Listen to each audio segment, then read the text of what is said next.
This is definitely live radio. Thanks so much for listening. I'm very excited for a lot of reasons, including my guest here in the studio.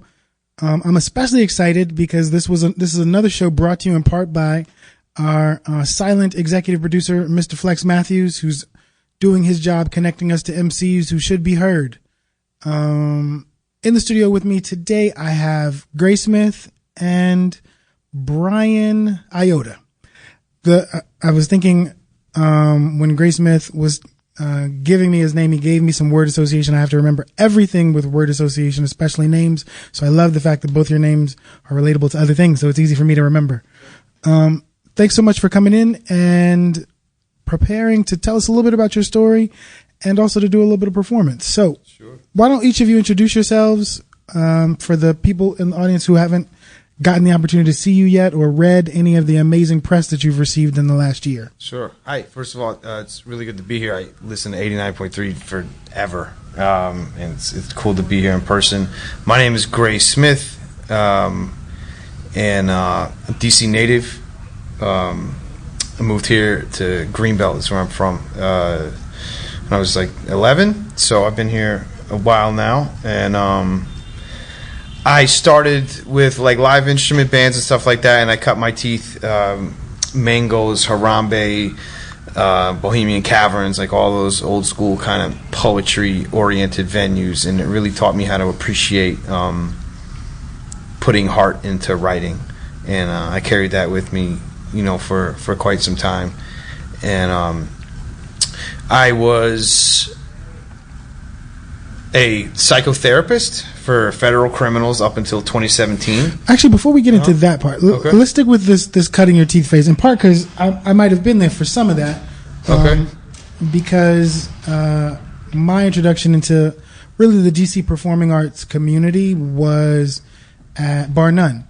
Oh, wow. And so one of the things I really remember, to be honest, was that a lot of people came to poetry events. The rappers would come and rap, and it'd be like, but this is a poetry event, and the rappers would be like, but there ain't no place for us to go, so we gonna come and take over your thing. Mm-hmm. So, like, what was it like for you in terms of being at open mics that might have been majority poetry, or were the ones that you're talking about majority MCs and the rap and the poets were the odd ones out? So it was definitely poetry centered. The thing was, I wasn't a poet or a rapper during then. I would bring a guitar, and so I was the acoustic guitar singing guy. I really think I might have seen you. That's actually very funny. I definitely was the only one of me, for sure. Spastic white dude with an acoustic guitar on his back without a case. Sure. And so how did you transition from acoustic guitar with vocals to rapping? Well, I was in a band called St. Jude. Well, I haven't said that forever. That was my band that was based here. And drugs. I was sick, man. I was real sick. And funny thing about drug addiction is it makes you not follow through on promises that you make, and it kind of makes you act like an a-hole to people that are close to you. So I ended up in a psychiatric facility in Baltimore, and I decided to get a laptop. And I had been exposed to production in the past. When I was a kid, I was in and out of like those facilities at Boys Village and stuff like that, alumni. Hey. And there was a family. I was being abused pretty heavily in those facilities, and there was a family. There was a woman that worked in one of them named Sid, and she was able to become aware of like my musical talents. So she brought a guitar, and then she ended up basically adopting me and getting me released into her brother's care. And it's a guy named Daoud Baptiste. He's probably listening. Love you, bro. You saved my life. And yeah, so they're here. They're originally, that whole family, the Baptiste family, is originally from New York, but they're centered in DC now. And it was a level of inclusion and love that I had never really experienced. And they were hip hop centered and stuff like that, but they always encouraged me to also like just go into every genre that I want. So it was cool. I always thrived on that. The reason I kind of transitioned into rap, it's weird even calling it rap. I don't describe myself. How do you describe yourself? I am that. I am a rapper on paper. I'm pretty good at it. It's just the only reason I choose to do that is I wouldn't do it if it didn't count. You know what I mean? And I came from battle rap a couple years ago. That's what I was doing. I was flying all over the world, you know, screaming loud rhyming obscenities at people for Facebook likes. And but it woke something up in me. And you know, my buddy Bill pushed me to get into that, and it just made me realize how much writing meant to me. And so when I transferred to the Gray Smith thing, it was really, how do I take what I liked from battle rap and really just I think one of my skill sets that kind of makes me unique in some sense is my ability to fuse like honesty, vulnerability with really top level writing in the hip hop genre, because I'm a nerd for it, like a wordplay nerd. And but I also talk about a lot of stuff. So, but yeah, Daoud and Qasim and Sid and they all kind of rallied around me at a time when I was lost. And so I would, you know, Chucky Thompson was there, you know, Daoud himself, they introduced me to MPC 2000 and ASR and, you know, MIDI cables, which I haven't seen those in a long time, but, you know, started sequencing the beats. And there's this guy Rich Harrison, I think he did the "Your love got me looking so crazy right now," like all the DC guys, you know. And Wale, he used to come through our practice space, and that was really weird, man. But this was before, like, you know, anything, and it was just I had, despite my best efforts to destroy my life, I was amassing these random skill sets as time moved forward. So when the time came for me to pull the pin on that shadow life that I had built, that I referenced a couple years ago, I had everything I needed skill-wise, you know, to kind of get started. So many people had no idea I was a musician. And some people are like, yo, that's kind of reckless, bro. Like, you're in your 30s and you just want to decide to become a musician. Like, no, I've been one this whole time. You know what I mean? It's just like, don't.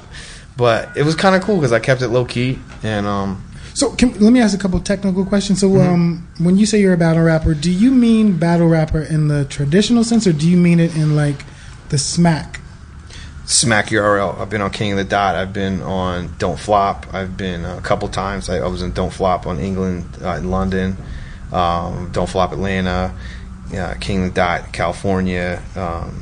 So yeah. This is great, because I was actually going to, when you talked about yelling at people on social media for likes, I was going to say, so I guess I wouldn't catch you in a compliment battle. Well, that's funny is that Pat Stay, the guy that did that, he's a really good friend of mine. He actually, hey, there's Flex Matthews, everyone. Hey, what's up, buddy? What's up? Welcome, sir. You were saying, because nobody can see. So yeah, Pat Stay, I battled once in College Park, and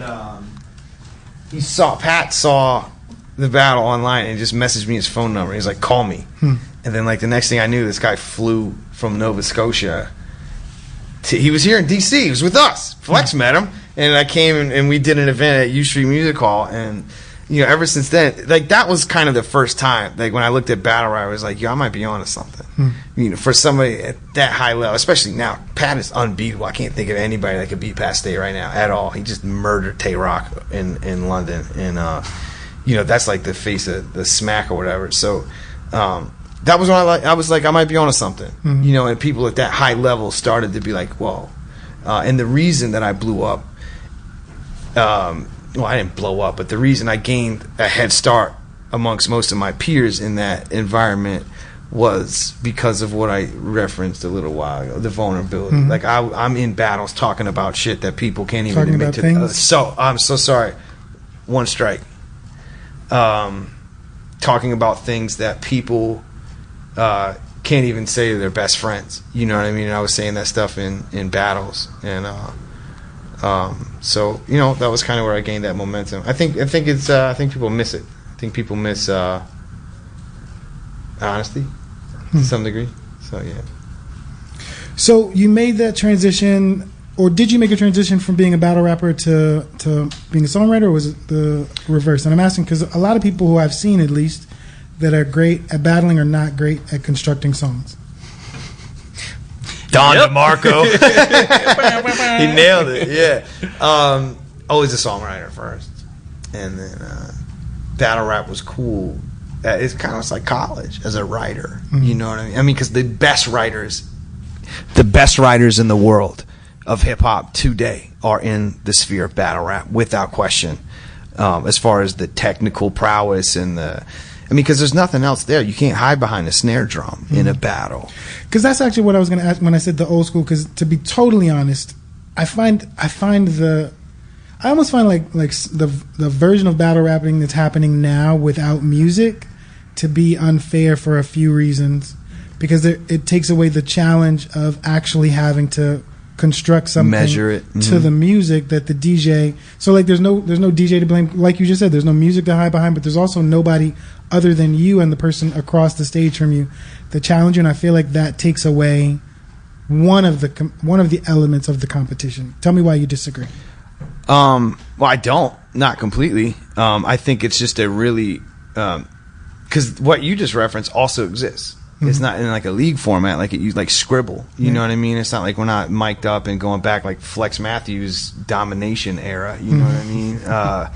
But the reason I like the no beat thing in there is because I can do things where I'm not encumbered by having to measure things out to a BPM. And then I had this thing where I said, I'll get into that. Do you think, and this is a real question, do you think that innovation actually occurred because of copyright issues with putting battles out with copywritten music on the internet? So like that's a you literally couldn't question. share those videos unless you had the permission of the people that own that music. So literally copyright law has changed the way that the form is produced? Like Eminem rapping over a Mobb Deep beat at Scribble Jam? That's a super good question. Yeah, I'd never. It was the Wild West back point. then. Yeah, for sure. I think that may have been something that worked with it, though. I don't know if that necessarily caused it, because I think that the battle format in general, people started to really focus on the writing of it, and like you said, you know, when you have the beat, there's only a certain amount of area you have to really flex on what you're trying to do. So pun intended. Sure, yeah. So as soon as that, you know, people started to figure out, like, you cut that out, and it's not even figure out, because just as long as, you know, beat battles have been around, acapella ones have too. You know what I mean? That's where it was initially. People, you know, just wherever. You don't need anything else. Throw it down. Well, so I think it just evolved from there. Sort of a lateral move, because there is still the on-beat battles too. Well, a lot of people also, there's nomenclature these days that is incorrect. Like I'm going to perform here soon, and it would be completely common for someone to take a video clip of it and say, Gray Smith freestyle. There's nothing freestyle about what I'm about to do. Like, you know what I mean? Like when you go see Sway in the Morning, you know, no one's there freestyling. They're not Flex Matthews. You know what I mean? But yeah, you know, so that is such a good point, and I felt that, and it's no shade to anybody. It's just people get so deep into battle rap that, especially if they weren't musicians first and they try to transition, and they're still just kind of battling someone. It's just over a beat. So I took what I learned from battle rap, I brought it back to the center with my songwriting stuff, and then Are both of you going to perform, or are you going to perform? It's just me today. Yeah. Okay, so we've got Gray Smith. And I know that Sierra, who is the producer of this show, who you all just got done listening to, breaking down Girl Code. Some really important issues I heard her talking about. Is ready with your first track. So if you want to go ahead and make your way. If you're just tuning in the studio with us, we've got Gray Smith, who's about to bless you with a track.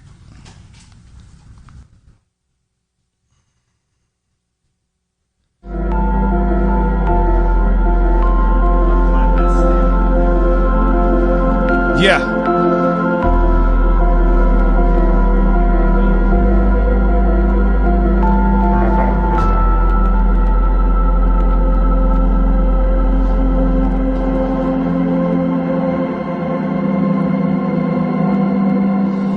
God sent someone to get me out of here. I'm tired of trying to sleep.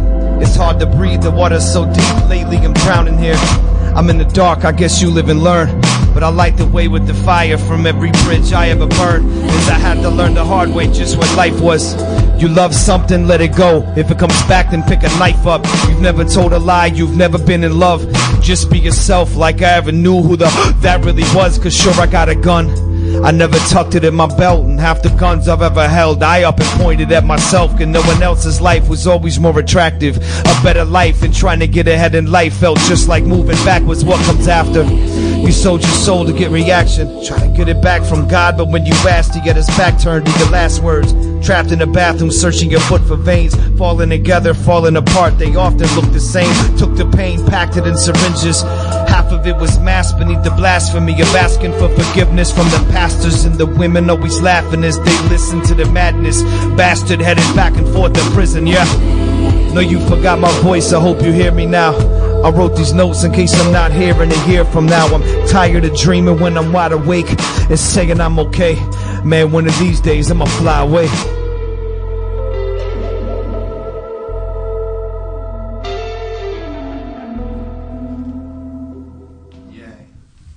All right.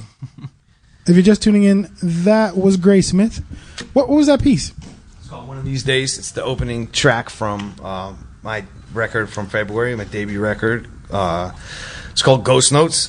That's the opening track. It's just a section of it. I tried to be economical with my time, and then just get the meat and potatoes of it. But yeah, there's a whole bunch of singing going on in there by yours truly, and I produced the whole thing, and I'm really proud of some of those pieces. There's that guitar line in the end. I used this cool plug-in and glitched it out, and I mean, that's the thing, man. Like, that's how you know you're doing what you should be, when you're willing to sit there and watch a 13-hour video about snare drums.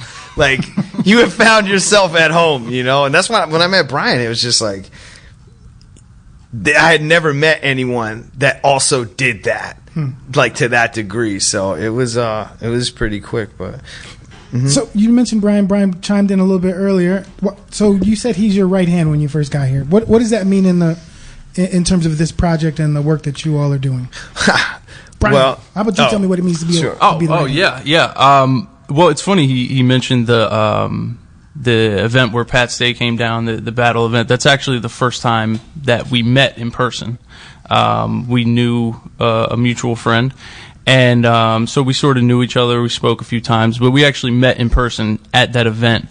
And shortly after that is when Ghost Notes started to come along. And he was down in Baltimore City working on it in the studio. I was working down there. I had the time to go down. So as soon as that started was right around when I started to come around a lot in the first place. So we would, we'd hide away in that studio and just chop away at it, and it would come along. And so yeah, just everything that has to do with it, I'm there as much as I can. I got kids and tons of other stuff to do too, but I made sure I was here for this New York trip, for Times Square thing. So yeah, it's just being there for moral support, artistic support. Like I said, we're working on my record too. We're going to put that out under Rough Sleeper, just like Ghost Notes came out. So yeah, it's me and him, trying to make something of this. So Ghost Notes, let's talk a little bit about it, and the media surrounding its release. Sure. So Ghost Notes, it's a 5-track EP, and it's my magnum opus for sure. We went all out, got the book and everything. Graysmith.net, GREY Smith.net, or official Gray Smith on Instagram. Any of that stuff, if you want to follow up and grab the records. Long live hard copy music. Yeah. CDs and stuff like that. So Ghost Notes, when people found out that like I just went live one day on Facebook from this studio in Pratt and Monroe in West Baltimore, which is Fallujah for sure. And people started seeing what I was doing. I was just like, yo, I left my wife, I left my job, and here I am. And they're like, yo, you're insane. I was like, well, we'll see. But so Ghost Notes was probably in production for like the hard heavy lifting for about a year. The studio I was talking about, I showed up one day, and there was all kinds of police tape covering the door, and like the original door was broken into pieces on the ground. I'm talking about one of those 15-foot warehouse double doors. It was in splinters. So I was like, man, we got robbed. Here we go. And So I went down to the maintenance office. Said, "What happened?" They were like, "The DA came and raided the studio, and wasn't for me. Had nothing to do with me. I promise. I'm not kidding. Yeah, not this time. I have been clean from all substances. I just entered my 10th year, so I don't touch any of that stuff because I always take my clothes off in inappropriate places and immediately get tased. So put that down, or I pawn my equipment." But so people just started rallying behind the record, giving it so much support. Ghost Notes was, I don't know, 80% funded by the world at large, crowdfunding. What does Ghost Notes mean? Isn't just the title? Well, I don't tend to answer those questions, not because it's a big secret, but because I don't really know. Okay. You know, but the term is from drums. When I started performing that first song, what we heard was Ghost Notes coming off of that snare. Ah, yeah. okay.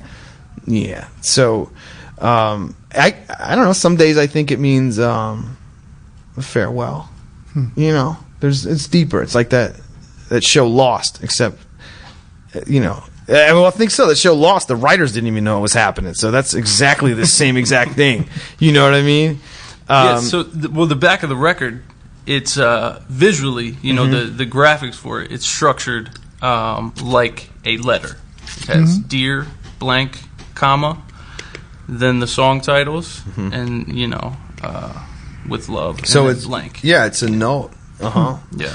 And so we got it out. It's a good fusion of a lot of different elements. I think Ghost Notes is a real testament to how the relationship between rock and hip hop can really be a lot more organic and less contrived. Like there's popular bands that do both of those things. Sometimes it's felt to me like they just glue them together haphazardly, as opposed to, so, you know, it's that.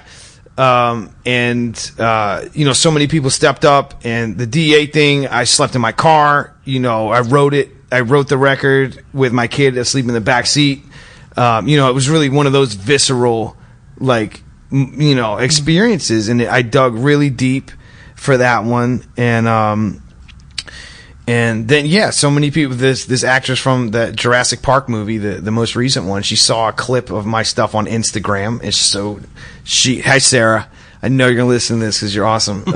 She flew me to Hawaii, and she put me in a helicopter and flew me over Jurassic Park. And I recorded the lyrics to a song called Somewhere in the Silence, is the third song on Ghost Notes, in her closet. And it was just, I loved. And the second song, I recorded that in the conference room of a hotel, because I got a hotel room for 2 days just so I could track vocals. I got a noise complaint immediately, and the hotel chick was like, "All right, what about?" Because I told them when I got there, I said, "Hey, I'm here to record." You know what I mean? Like, I don't want to hear anything about this.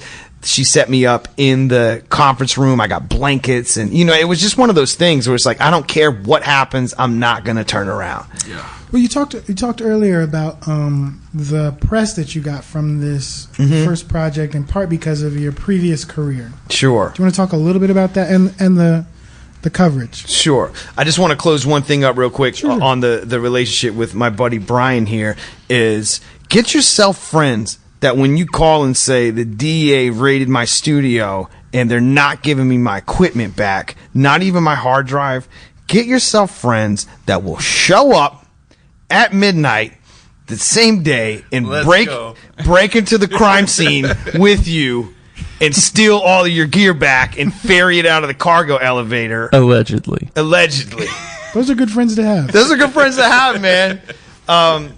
Yeah, so I mentioned I've been clean. I was homeless out here for a while. I like to use a lot of different chemicals. And I don't have a drug problem, and I've never had a drug problem in my life. I had a problem with living in my own skin, and when I used drugs, it didn't hurt as bad for a little while. Give me as much as I can find. That's the real truth for me about addiction. So I got involved in a process that helped me learn how to sit in my own skin long enough to find a better solution. And part of that was I had a therapist named Sam. I know you're listening. I love you, bro. He was my therapist because I was on a federal pretrial case because I had graduated from the bachelor's level of criminality, which is Upper Marlboro Courthouse, graduated the federal system, and that he became my therapist as a result of that process. And so he saw, he walked me through getting off a lot of that stuff. And after I kind of stabilized, and by that I mean like 2 weeks after I got clean, it was like, yo, you need to go to college and be a therapist too. And so he's insane for thinking that. But I did. I went to school forever, and I got a couple different, degrees and certifications. And, I did various placements. I did a lot of intensive outpatient work, and my last position was working for the same agency that he does. And, federal criminals that are coming home.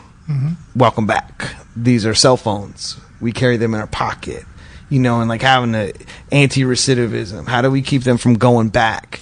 So that kind of stuff. And that was the last position I held. And I do miss it. But what I have found is that I'm able to fulfill that part of me that likes to be a helper and a healer by writing the stuff that I write. So yeah. And then, I have a friend, Athena, at Pop Riot. It's a media company. They do great work. She stepped up and she volunteered her services because she believed in the record so much. And that led to press releases and ultimately them publishing the article up in Times Square. And so me and Brian, we went up there. We had some fans come out in rush hour traffic. They drove, got their car towed. Hey. That was cool. But, it was cool. I mean, because part of my story, I remember sitting on a curb having somebody throw change at me in New York City 10 years ago, longer than that, 12 years ago maybe. And to be there and have my face up in Times Square, it was kind of a cool full circle thing, So and then since then, I mean, the outpouring of support. My inbox is a sight to behold.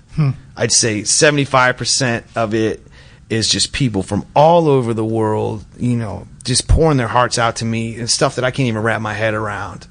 Another 20% of it is gratuitous, unsolicited nudity from all over the world. Shout out to Sao Paulo. I don't know how my stuff went viral down there, but you guys are beautiful.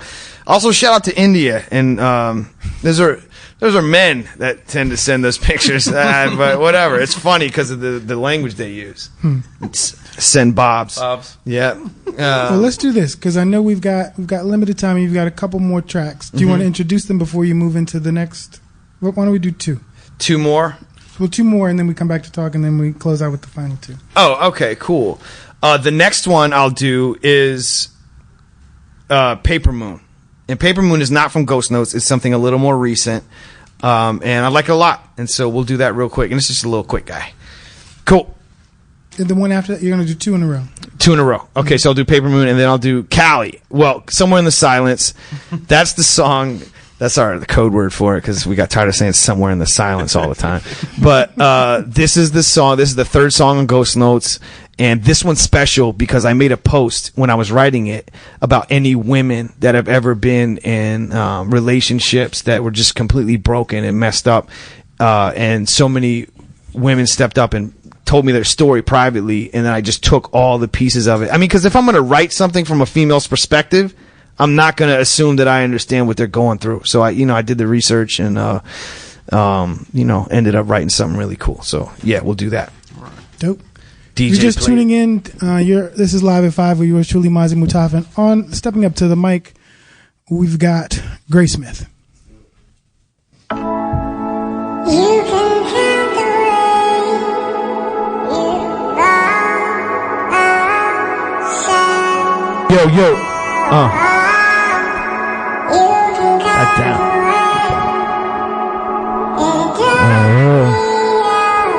Yo. Bring it from the top. Let's try that again.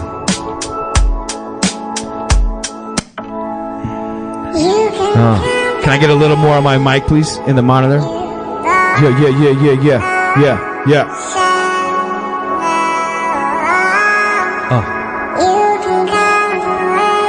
Shout out to the DEA.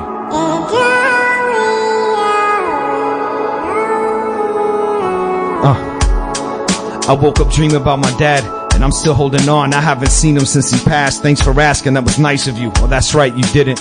If I was more attractive, you would have the time to listen. And there's too many voices in my head, it's getting crowded. That's why I have to stay in my room, it keeps me grounded. And all the love that I know is coming from ghosts. I took a razor to my wrist, man, I was cutting it closer. Whoa, that was kinda emo.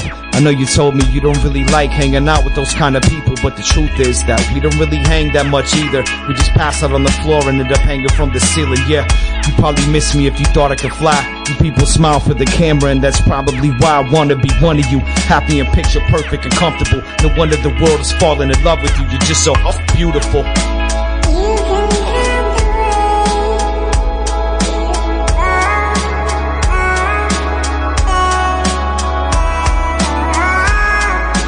You can count the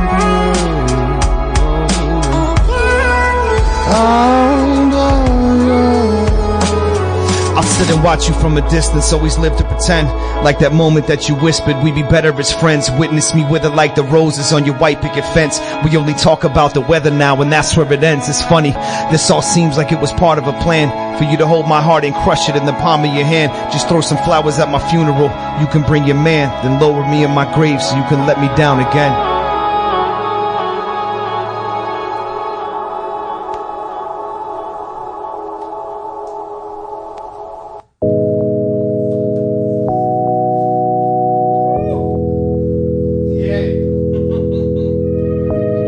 I just want to make Flex Matthews proud. How come you never feel like you look photographs when it hurts the most? You pose and laugh, another man slept over and overslept, and you're hoping sex comes with a home attached. Whatever happened to chasing dreams? Hollywood turned into make-believe. Doubt, maybe you were born with it, maybe it's Maybelline. You've been running more than your mascara lashes. You've been hanging on like a broken nail. Your lipstick matches the blood in your mouth, cause you split your smile when you close your veil. But I know you well. You just wanna dance in the rain with your tresses wet, with a lit cigarette and a wedding dress, and forget he left. We can head west to the mountains out in California. We can settle down, get it back to normal. Hit the shore, we can walk in the waves till the sun goes down and our past ignores us. You don't gotta live like this, go home now, you can pack your, and we can hit the freeway with the top down, watch it all disappear like your daddy did. He said he's coming right back, another night passed, letters in the mail but he doesn't write back. Love that I have doesn't feel the same, I mean it kills the pain, but it was nothing like dad's, and it's sad. You're all grown up, this is the world that I wanted to save you from. The little girl in the constellations, the star is faded, she walked away from love. I'll be alone tonight. I'll be alone.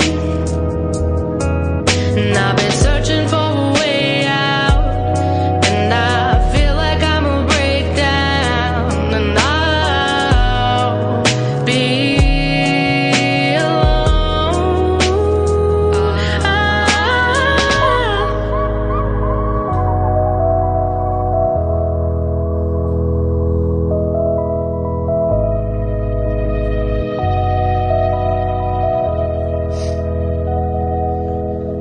Your hair is everywhere, and mine turned gray and it's falling out, but it's winter here. It's been a year since you turned our home into a haunted house. I sleep on the floor, common ground. Roses you planted to blossom now. Last thing you said right before you left was your period's late. There's a comma now, say one of these days I'ma fly away.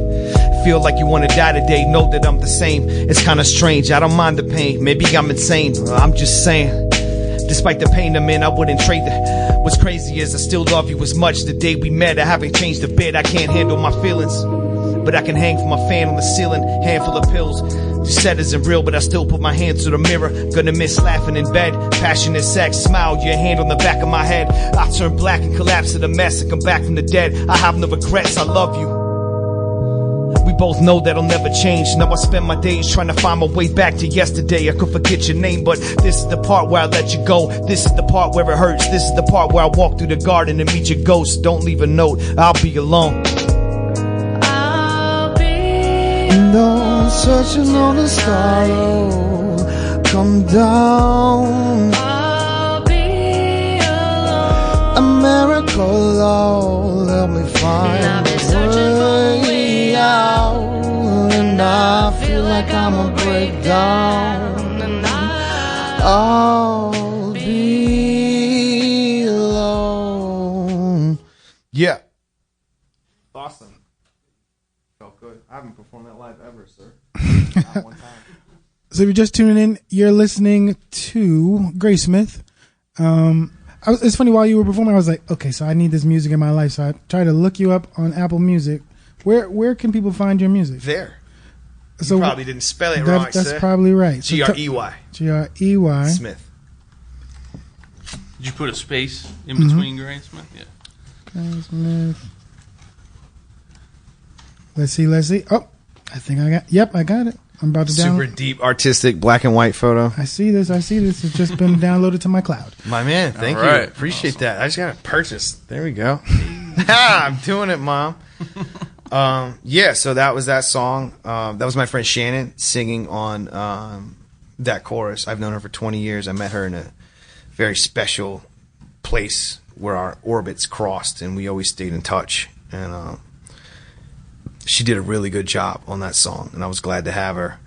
But yeah, that's that one was tough. The middle of that second verse, I've never fought harder for a piece of content.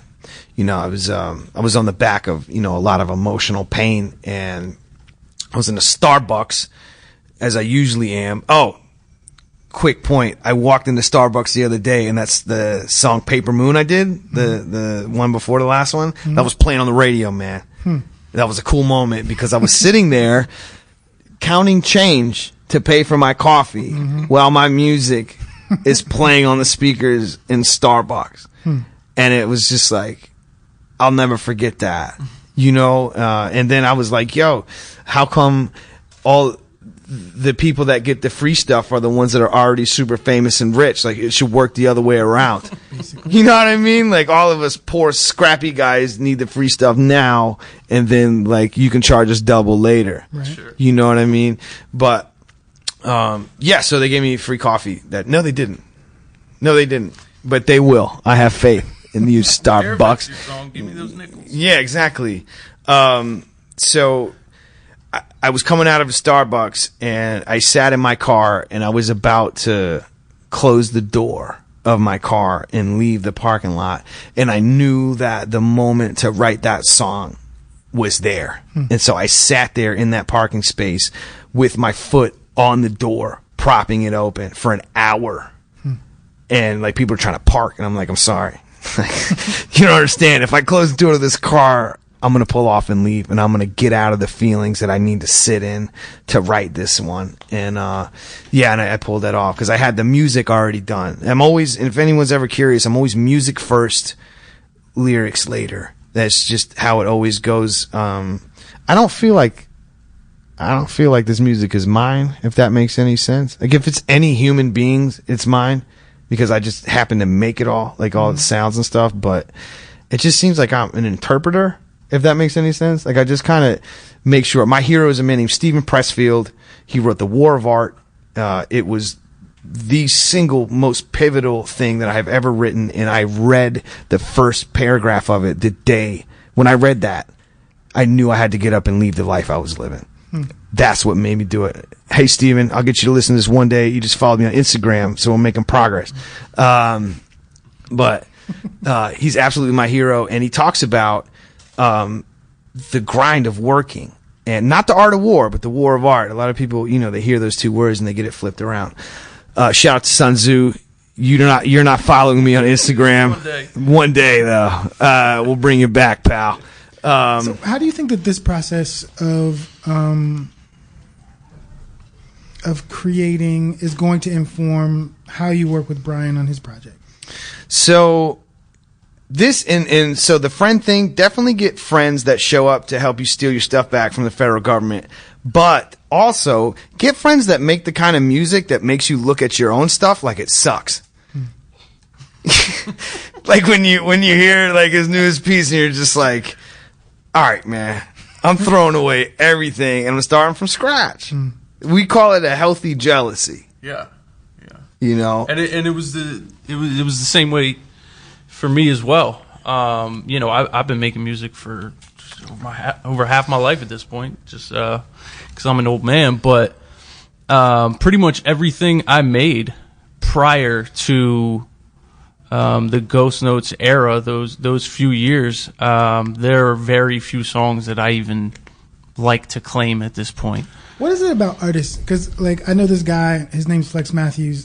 He like, built a whole career out of performing and then waited until, like, a year ago to release his first album, solo album. Yeah. Like, what is it? And, like, I always thought it was just a Chicago thing, to be honest, where, like, Common will put out an album or Lupe will put out an album and then say they hate it. Yeah. After, like, what is it about artists, some artists, and being so self-critical that they can't allow their fans to... Is it about not wanting fans to tell you that it sucks, so you say it sucks? Well, or like, what's that about? With Flex, it's his problem is that he's known me for 20 years. So every time he's about to release a record, he hears something that I did and just throws it in the trash. Gotcha. No, I don't know the answer to that question. Flex is the But no, you just described that for yourself with Brion. This idea that when you hear someone else's... Well, I don't know Flex's excuse for not putting out work. I'll get into that later. Maybe I'll run into him sometime. Hopefully. So if Flex is listening, just tell him somebody is really confused as to why he can put his friends on the microphone here, but he can't show up and do his own performance. No doubt. So Gray Smith is gonna pull Flex to the Matthews up. Try to figure that out. Flex Matthews is the most gifted and natural hip-hop performer I've ever met in my life. He could perform to Madison Square Garden or perform for your grandma at the bus stop, and it would be the exact same performance regardless of the venue, and that is the mark of a polished master of their craft. And he was the one that got me the show. He was also the one that had me open up for Jizza out of nowhere. I was in Baltimore on the way to the gym, and I got a call like, yo, can you open up for Jizza and be here in an hour?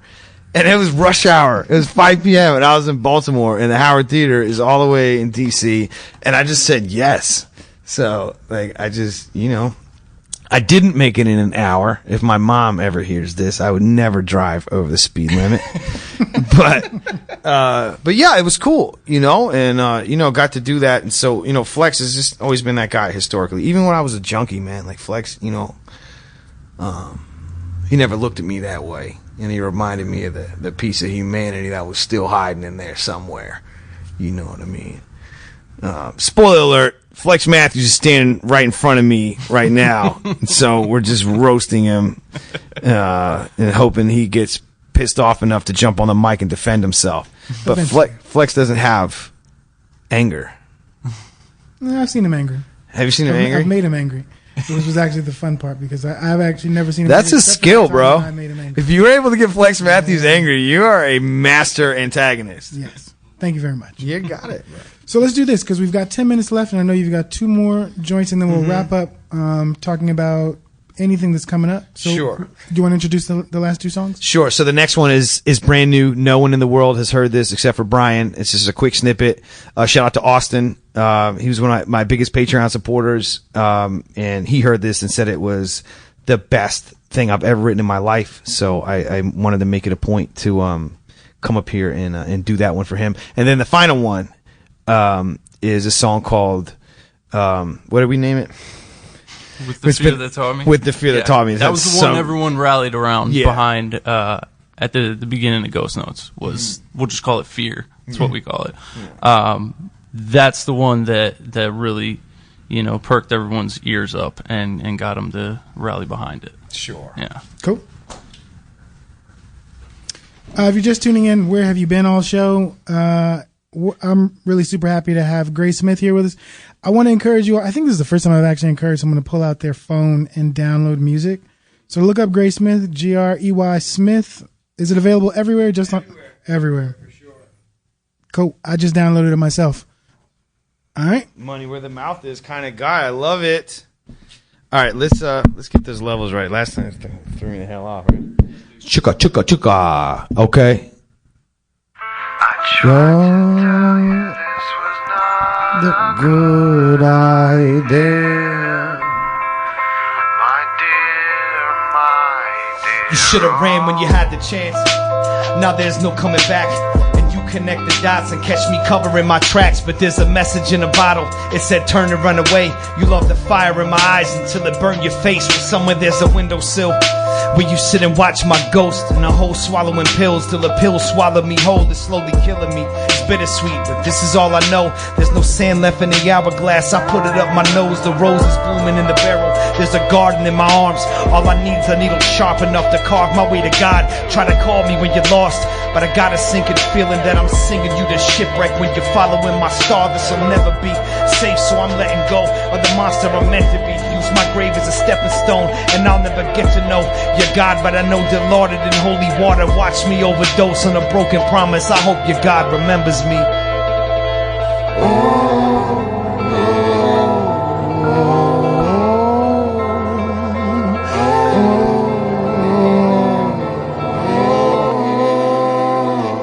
Yes, that is very fun to perform. Never done that before, and I sound like a completely different person. like when I start rapping, it's like, yo, who is this guy? God, he sounds tough. All right. There's no sand left in the hourglass. I put it up my nose. Ooh, you despicable junkie. But that was a bar, wasn't it? That was a bar and a half. That's the kind of stuff that battle rap talk.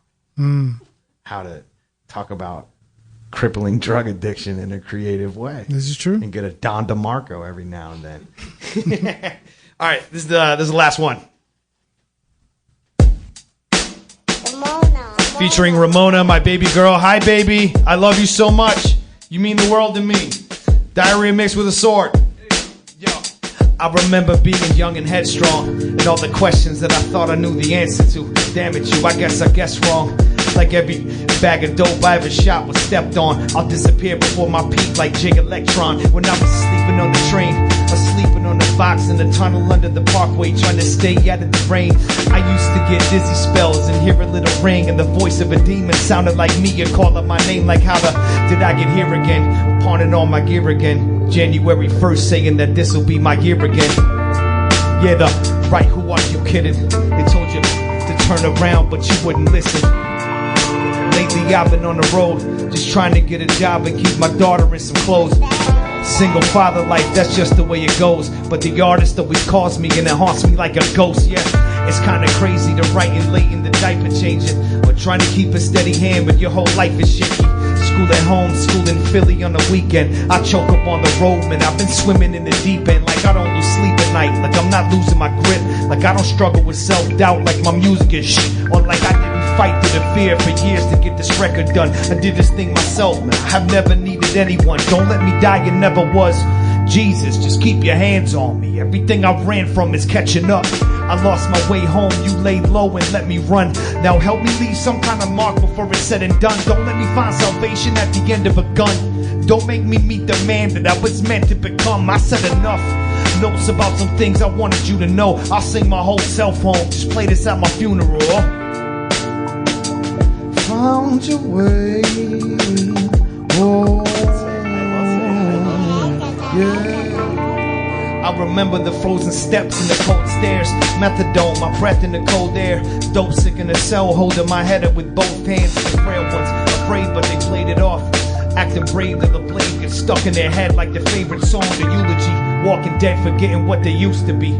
Dying to live a life on the other side of a loser street. Layoffs, cold shoulder, the rosary, the weak ones. Another 10-year-old got a sentence but couldn't read one. Dad left to be an astronaut, and he got lost somewhere in outer space. He vanished without a trace. He just couldn't stick around to watch him blow up. He bought him a gun, the bluest thoughts in the sun.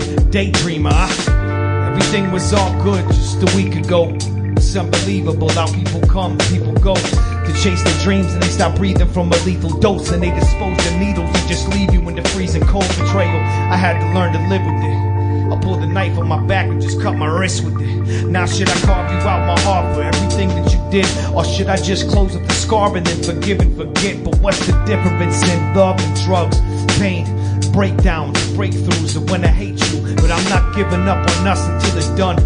Cause what's commitment? If the minute it gets tough, you run. You're told to stop wishing, the clock is ticking. You're not missing your shot and you're not quitting. God given, you're not giving up. If this is tough, then I will walk with you. and I'll be sleeping on the floor of the studio till the song's finished. I can't live in the world, forgive me, I forgot to pray. Oh my Lord, they should have killed me when I lost my faith. When all the shameful and I just wanted to walk away is on my face. I wonder what God will say when he calls my name. Amen.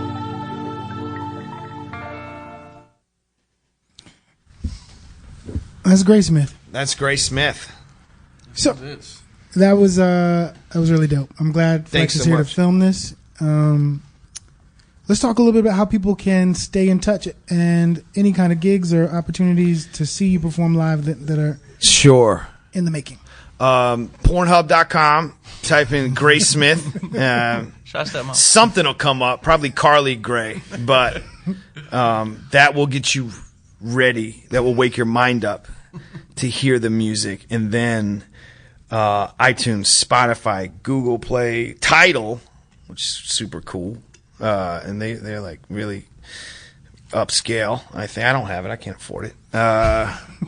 YouTube is there. Facebook, type in Grace Smith. I think it's facebook.com/Grace Smith online. There is gracesmith.net. I'm getting tired of saying my own name at this point. The most important one, just because it's cool and I'm fighting really hard for a blue check mark because I have low self-esteem, is at official Grace Smith on Instagram. Go there, check me out. And listen, I mean this, like, I'm a happy man. I'm glad to be alive, and humor is a big part of the way I carry myself. But I need anyone that's listening to this to know that if you're in pain or you're struggling with something and your vices have come to swallow your virtues, you need to know that there is a whole universe out here waiting to meet you and rise to love you the way that you love yourself, inch by inch and mile by mile. Please get in touch with me if you're lost, if you are struggling with some kind of addiction or mental health issue. If I can't help you directly, I will point you in the right direction. You got to know that I used to be a zombie in Washington, D.C., strung out on methadone, listening to 89.3 because there were human voices on the other end. And music had ceased to be able to reach my soul, so I stopped listening to it because it was scary that the most important thing in the world to me didn't affect me anymore. So I would listen to talk radio and I would call in. And I would just start these conversations. And for a while, the people here were the only friends that I had, or the only ones I talked to on this radio station. So it was incredibly special for me to come up here and be on the other end. It's kind of like the New York change in the gutter at Times Square thing. Mm-hmm. I like full circles, sir. This is your newest Starbucks. Mm-hmm. This is my new Starbucks. That's right. And this studio is beautiful. If you can't see it, you know, I was picturing like a Charlemagne the God kind of thing with a whole bunch of weird, you know, like arms and stuff going on, and like have colorful ball microphones. But we are in the heart of downtown DC, on K Street, and what's this one? 19th and K. And it's just incredibly luxurious. There's a whole panel-sized window just looking at cops, not harassing people, and glad to be here. Well, that's what listener-supported radio gets you. Thank you, everybody who's a regular contributor to WPFW, making it available for amazing artists like these, but also that talk that you're talking about, an interesting conversation. Thanks so much, Flex, for helping make this happen. Thank you so much. Sierra for being our engineer for this show. Sierra holding it down. Thanks. And Chris, thank you. Thanks, Chris. And thanks so much to both of you for coming through and for literally wrapping the show just in time. This is brought to you by Words Beats and Life. My name is Mazi Mutafa, Executive Director. P.S. We've got a festival coming up, the Words Beats and Life Festival, the